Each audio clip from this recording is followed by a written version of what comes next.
World hypertension महीने के अवसर पर आज हमारे साथ हैं doctor Neeraj Variani, interventional cardiologist, care partner heart centre, Mariampur hospital से। सर, मेरा पहला सवाल आपसे है कि हाइपरटेंशन को साइलेंट किलर क्यों कहा जाता है एंड इलाज ना होने पर क्या समस्याएं आती हैं? हाइपरटेंशन को साइलेंट किलर इसलिए कहते हैं क्योंकि इसके जो लक्षण होते हैं उनको पहचानना मरीज के लिए बहुत कठिन होता है और ज्यादातर वो हमें तब पकड़ में आता है जब उसके कॉम्प्लिकेशंस हो चुके होते हैं, जैसे कि पक्षाघात, हार्ट अटैक, किडनी फेल होना या आंखों की रोशनी जाना या पैरों में दर्द होना चलने पे। ये सारे इसके कॉम्प्लिकेशन जब हो जाते तब हमें कई बार पता चलता है कि एक्चुअली पेशेंट को ब्लड प्रेशर रोग से ग्रसित था। और इसके लिए अगर हम लोग इसको सही समय में अगर नहीं पकड़ते हैं तो हमें इसके सारे कॉम्प्लिकेशन से जूझना पड़ता है। जैसे मैंने बताया, लकवा मारना, हार्ट अटैक होना, हार्ट फेलियर, आंखों की रोशनी जाना, किडनी फेल होना, छाती में दर्द होना और पैरों में दर्द होना। और कई बार जो सेक्सुअल डिसफंक्शन वाले पेशेंट्स होते हैं वो भी, उसका भी कई बार कारण हमें यही पता चलता है कि ब्लड प्रेशर की वजह से था।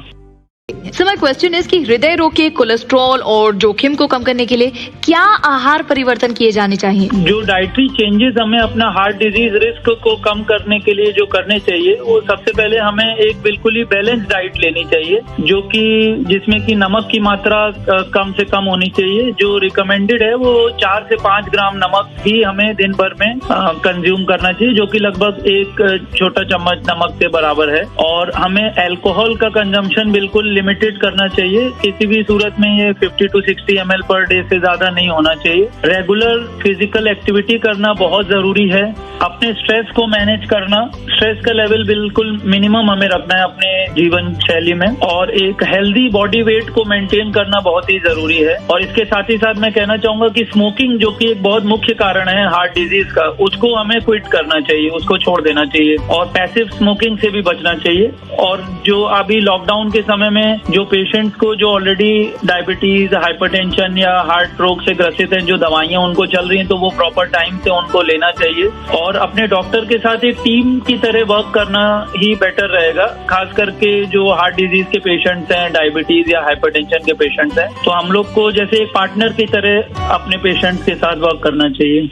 अच्छा सर, उच्च कोलेस्ट्रॉल के लिए कौन सी दवाइयां सलाह दी जाती हैं? उच्च कोलेस्ट्रॉल के लिए जो दवाइयां हम लोग प्रिस्क्राइब करते हैं, सबसे पहले तो हम लोग जीवन शैली में जो बदलाव जो मैंने अभी बताया और डाइटरी प्रिकॉशंस हम लोग बताते हैं। इसके बाद भी अगर पेशेंट का कोलेस्ट्रॉल कंट्रोल नहीं हो रहा तो जो दवाइयां हमारे पास अवेलेबल है उसमें सबसे इम्पोर्टेंट दवाई है स्टैटिन्स बोलते हैं हम लोग। और स्टैटिन्स के बाद जो दवाइयां हमारे पास अवेलेबल है वो कोलेस्ट्रॉल को अब्सॉर्ब करने से जो रोकती हैं दवाइयां, एजाटेमाइब है उसका केमिकल नेम। इसके अलावा बाइल एसिड बाइंडिंग रेजिन्स होते हैं और फाइब्रेट्स करके ग्रुप है।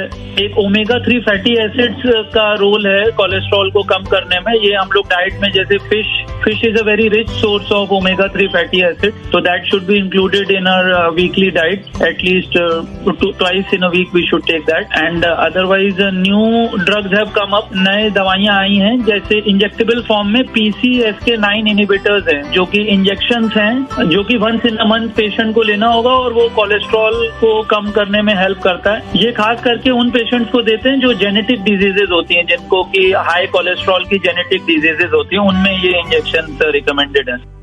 तो मेरा सवाल यह है कि कोविड-19 के इन दिनों में कोई अपनी दिल की देखभाल कैसे कर सकता है, मतलब एक स्वस्थ दिल कैसे बनाए रख सकता है? खास करके वो पेशेंट्स जिनको पहले से हार्ट डिजीज है, उनको ये जानना जरूरी है कि वो आज के समय में उनको अगर कोविड इन्फेक्शन पकड़ता है तो उनमें बहुत सीवियर कॉम्प्लिकेशंस हो सकते हैं। तो उनको अपना ख्याल औरों से भी ज्यादा रखना है। और उसमें हमें अपने जो लाइफस्टाइल मेजर्स हैं जो हमें लेना है, सबसे पहले हमें अपना स्मोकिंग बिल्कुल क्विट करना है। BMI जो बॉडी वेट है उसको हमें अपना 25 kg पर मीटर स्क्वायर से कम रखना है।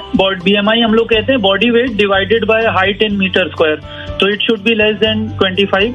इसके अलावा हमें मॉडरेट लेवल ऑफ एक्सरसाइज करना है। डिस्पाइट अभी लॉकडाउन पीरियड चल रहा है तब भी जो हम लोग रिकमेंड करते हैं around 150 minutes of moderate level of exercise in a week और intense exercise of 75 minutes in a week. Other than that total cholesterol का जो लेवल है वो हमें नियमित बीच बीच में अपना चेक कराते रहना चाहिए और वो 200 मिलीग्राम पर डेसीलीटर से कम रहना चाहिए। अपना रेगुलर ब्लड प्रेशर मॉनिटरिंग हम लोग घर में कर सकते हैं और इसको हमें 120/80 से कम रखें तो ज्यादा बेहतर है। शुगर लेवल भी बीच बीच में हमें ग्लूकोमीटर हम लोग आसानी से बाय कर सकते हैं और खुद से हम लोग सेल्फ मॉनिटरिंग कर सकते हैं ब्लड ग्लूकोज की।